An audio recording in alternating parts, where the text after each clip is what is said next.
Our roads, they are changing quickly, and we are not talking about construction. Electric vehicles like these are becoming more and more popular, but every new car adds to a growing challenge.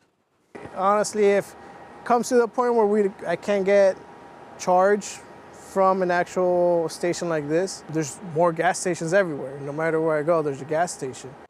Yeah, EV drivers tell us finding a place to charge, it's a big problem right now. But in tonight's cover story, only Gulf Coast News' Alex Howard is showing us how Florida Power and Light is working on a big solution for our state. It's something that I think personally, at least someone should drive it, try it, and then see what they think about it. From the Electrify America charging station in Fort Myers, Johnny Ferranda stopped by on Friday for a quick charge. He likes driving an electric car, but says there's one drawback. There's not enough stations around here. There's nowhere. If I go to Cape Coral, since I drive there a lot for commute, I have to always be mindful of where I'm going because there's no stations there. And right now in Fort Myers is one of the only stations that they have.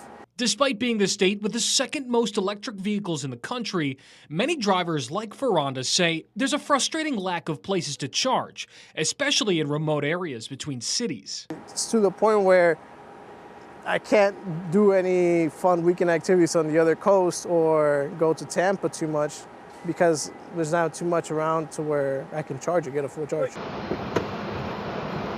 EV charging is a little bit more involved than your traditional visit to the gas station. It tends to take longer. But with the growing popularity of electric vehicles, more and more of chargers like this are popping up around the state. It is convenient for folks to drive EVs. These days the auto manufacturers are bringing more and more models into the marketplace, which makes it more interesting.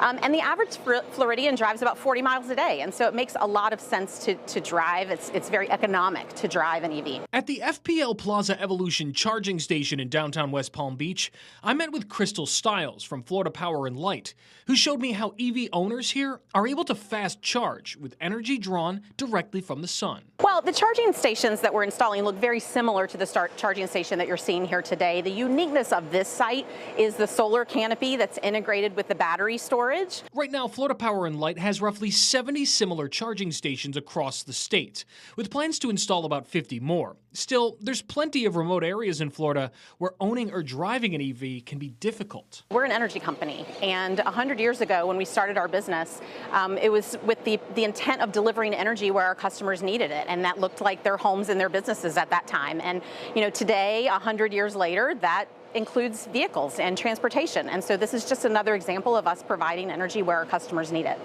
And it's not just charging ports that FPL has invested in. They now have these mobile charging stations, which can be deployed in the event of a hurricane and people need to evacuate by EV.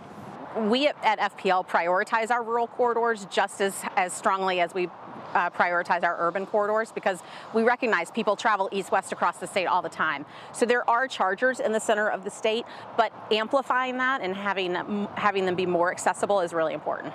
And for drivers like Ferranda, those new chargers can't come soon enough. Honestly, if it comes to the point where I can't get charge from an actual station like this, then I might have to switch back to gasoline because it's more realistically, there's more gas stations everywhere. No matter where I go, there's a gas station. Reporting from West Palm Beach, Alex Howard, Gulf Coast News. Going further, Florida has the second highest rate of EV adoption in the country behind California here. Another state leading the market might surprise you. We found out Hawaii actually ranks 5th in overall EV adoption last year, but we wanted to dig deeper into why. Experts say it's mainly due to high fuel costs, the ability and availability of renewable energy for charging, also road trip concerns, a hurdle for some buyers in the U.S. They're not really a problem in Hawaii. Going even further, a big change is coming to the expansion of EVs across our country. The Trump administration is suspending the Biden administration's $5 billion electric vehicle charging program. That means no federal grant money will go to states approved to build EV charging stations. The Trump administration plans to issue its own guidance sometime this spring.